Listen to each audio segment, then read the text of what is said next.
इथून अलिबागला जाण्यासाठी तर 2 तास लागतो. ती काय मच्छी जी जाळ्यामध्ये अडकलेली असते ना ती मच्छी कधी खराब होते. त्या कारणानं जी खराब झालेली असते ना ती टाकून देतात ती मच्छी. लाकडानं ती जाळ बघा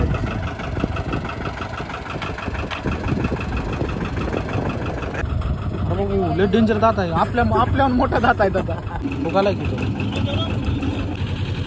चालू होता मग आता बघा कडक आहे. हे नर आहे का मादी आहे समजते का? नर आहे का?